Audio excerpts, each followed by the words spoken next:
Welcome to Africa at the United Nations. Excellencies, distinguished delegates, I am grateful for the immense privilege to join Your Excellencies in this distinguished assembly, a privilege made possible by peaceful, democratic transition following free and fair elections in Kenya on the 9th of August, 2022. The strong collective conviction of my country that the relevance, legitimacy, and moral authority of the United Nations will forever remain deficient, undermined by the absence of comprehensive reforms of the United Nations Security Council. We therefore remain firmly committed to reforming the Security Council to make it a more effective, representative, and democratic global institution.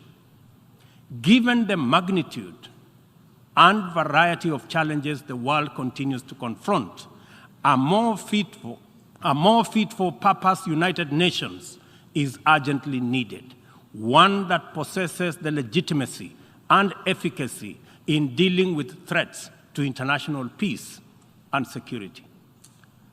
A just and inclusive world order cannot be spearheaded by a United Nations Security Council that persistently and unjustly fails the inclusivity criterion. Similarly, threats to democracy will not be credibly resolved by an undemocratic and representative Security Council. It is vitally important for this critical institution to reflect the values it is entrusted to protect, to defend, to uphold on behalf of humankind. We welcome the call by President Biden this morning for the expansion of the membership of the Security Council as a significant step in the right direction, and we look forward to building consensus for the actualization of the same. The fact of the matter is that the COVID-19 pandemic exposed for all the world to see the severe deficit of these critical values in our present multilateral configuration. Global supply chains remained impervious to demands in the global South generally, and Africa in particular. Unequal access to vaccines underscored this unjust and unequal situation with unforgettable clarity. Whenever human life, security, and welfare is in jeopardy, it is immoral to administer interventions through frameworks that are anchored on fundamental inequality. We are all witnesses to admirable demonstrations of effective solidarity in response to crises in various parts of the world. Our knowledge of the possibility of spontaneous yet resolute global solidarity reinforces the African exception as particularly repugnant. From genocides and civil conflict to famine and pandemics, the African continent is consistently left behind to bear the brunt of weak solidarity and disastrous failure of multilateralism. History indicates the last time Africa was the focal point of strong and effective multilateralism and multilateral consensus was during the Berlin Conference of 1884-1885, and the character of the ensuing interventions casts a long shadow to date.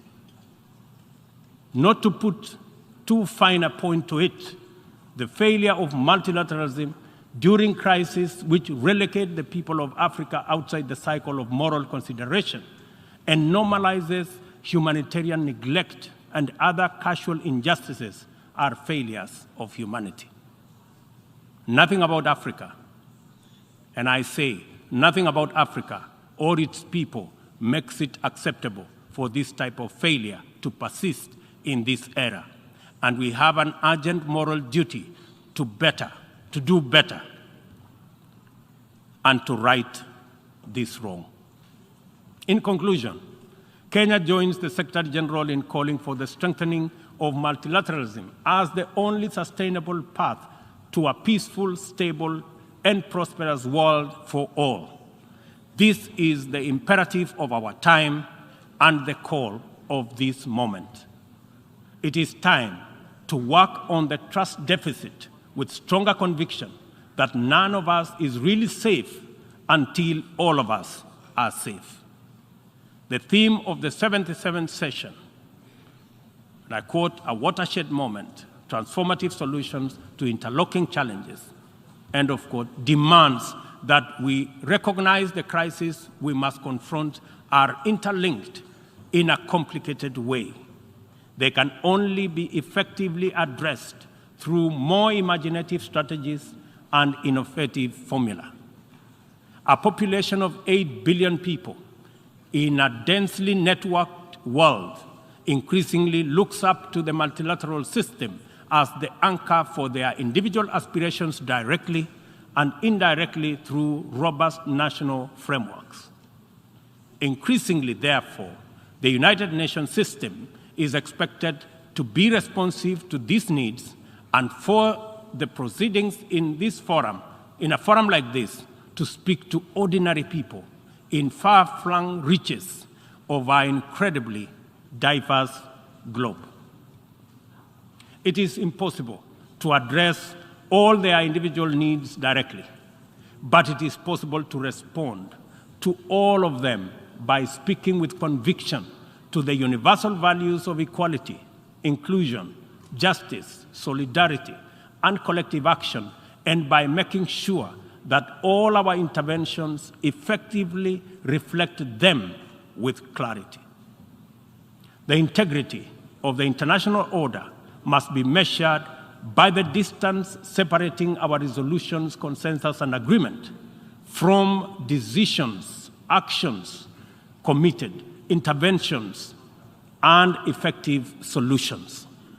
A watershed moment, therefore, demands that we reduce that gap drastically and quickly.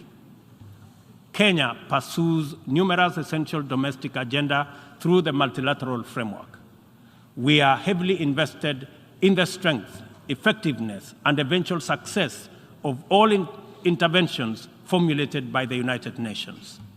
It is important that the output of this and other similar fora achieve immediate resonance in the minds and lives of our youth still seeking opportunity to express and actualize themselves, our farmers working to feed nations, our Juakali entrepreneurs striving in pursuit of success in the informal economy, and our professionals who formulate policy, implement strategy, and monitor service delivery in public and private sectors. Africa places immense value in the international community and the tremendous possibilities it can unlock through inclusive, sustainable, and effective action to transform the lives of our people and establish lasting peace, security, and shared prosperity. This watershed moment is our chance to turn the key and open this door of opportunity. We can make progress in addressing the triple global threats and liberate ourselves from the shame of past failures of multilateralism. At this watershed moment, we must not only choose, but also act decisively to bequeath our children and their children a greener, safer, healthier, and more abundant earth. Let us do it together, inclusively, multilaterally. I thank you.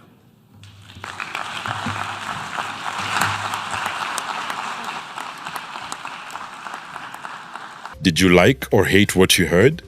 Let us know in the comments below, and if you want more candid speeches like this, be sure to like, subscribe, and hit the notification bell to catch all our latest videos.